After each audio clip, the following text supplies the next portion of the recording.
এই ঘটনাটা ঘটলো অভিষেক বন্দ্যোপাধ্যায়ের উস্কানির পর।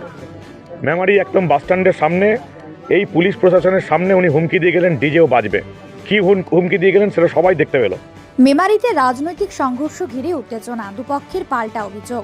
পূর্ব বর্ধমান জেলার মেমারি 1 নম্বর ব্লকের অন্তর্গত গোপগন্তা 2 নম্বর অঞ্চলের দেহা পূর্বপাড়া শনিবার রাতে চাঞ্চল্যকর ঘটনার অভিযোগ ঘিরে উত্তপ্ত হয়ে ওঠে এলাকা। ঘটনাকে কেন্দ্র করে তৃণমূল কংগ্রেস ও বিজেপি দুপক্ষে একে অপরের বিরুদ্ধে গুরুতর অভিযোগ তুলেছে। বিজেপির দাবি, তৃণমূলের একাংশ দুষ্কৃতী, যার মধ্যে পঞ্চায়েত সদস্য অভিজিৎ ঘোষের নামও রয়েছে, তারা দলবল নিয়ে স্থানীয় বিজেপি কর্মী মাধব দাসের বাড়িতে ঢুকে পড়ে।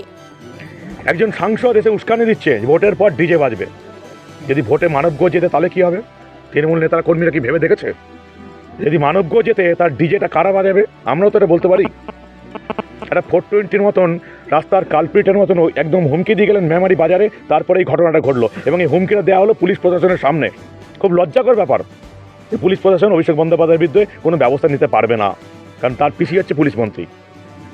কিন্তু আমি যতদিন আছি এই ঘটনা ঘটবে না। পুলিশ যদি ব্যবস্থা নিতে না পারে ভোটের আগে, যদি ভেবে নেয় যে এরকমই চলবে 2021 2024-এর মতন, তাহলে 2026-এ সেই ঘটনা ঘটবে না। আজকে যে ঘটনা ঘটেছে সেই পরিপ্রেক্ষিতে আপনাদের অভিযোগ দায়ের করা হয়েছে। শিলতানির ঘটনা ঘটেছে।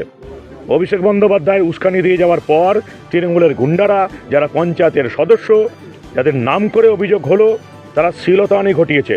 বিজেপি কর্মীদের বাড়িতে না পেয়ে তাদের মা বউয়েদের শাড়ি ব্লাউজ ছিঁড়ে দিয়ে চলে গেল। এটা শিলতানির ঘটনা। পুলিশকে আমরা দুপুর 12টা অবধি সময় দিলাম। 4 জনের বিরুদ্ধে অভিযোগ হয়েছে। এই 4 জনকে যদি গ্রেপ্তার করা না যায় তাহলে কালকে আমরা থানা ঘেরাও করব।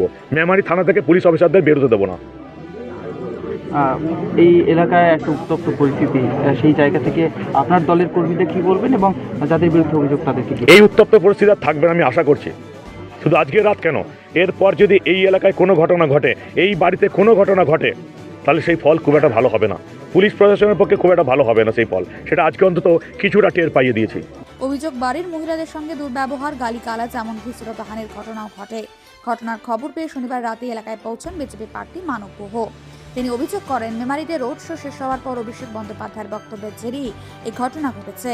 অন্যদিকে তৃণমূলের তরফে সম্পূর্ণ ভিন্ন দাবি করা হয়েছে।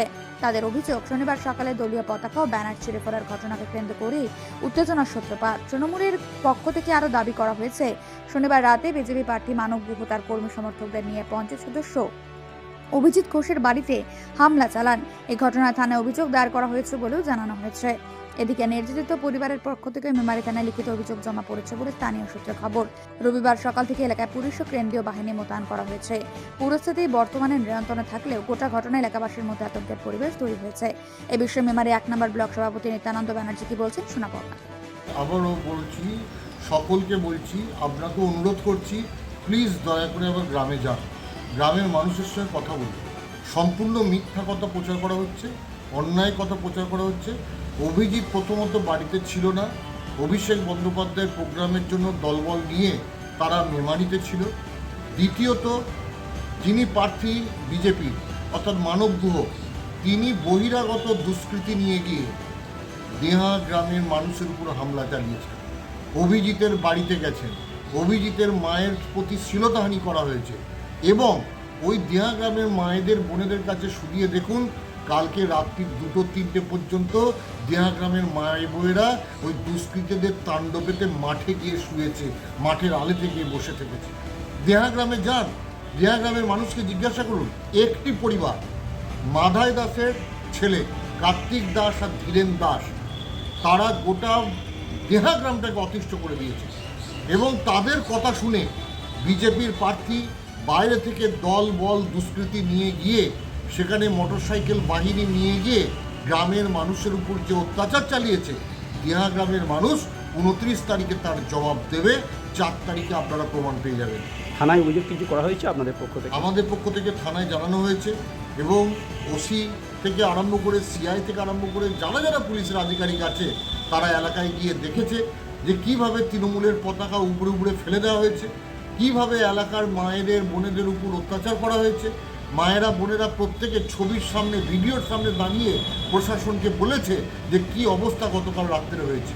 আমি আবারও বলছি, গতকাল রাত্রে বিজেপি প্রার্থী মানব গুহের নেতৃত্বে বহিরাগত দুষ্কৃতীরা দেহা গ্রামের মানুষের উপর অত্যাচার করেছে, দেহা গ্রামের মা বোনেদের শ্লীলতাহানি করেছে, অভিজিতের মায়ের শ্লীলতাহানি করবার চেষ্টা করেছে। আমার এটাই অভিযোগ আপনাদেরকে জানাচ্ছি। আপনারা দেহা গ্রামে যান, পরিষ্কার বুঝতে পেরে যাবেন কী চিত্রটা হয়েছে। আপনার নামও পরিচয়? নিত্যানন্দ ব্যানার্জি, সভাপতি, মেমারি 1 নং ব্লক তৃণমূল কংগ্রেস কমিটি।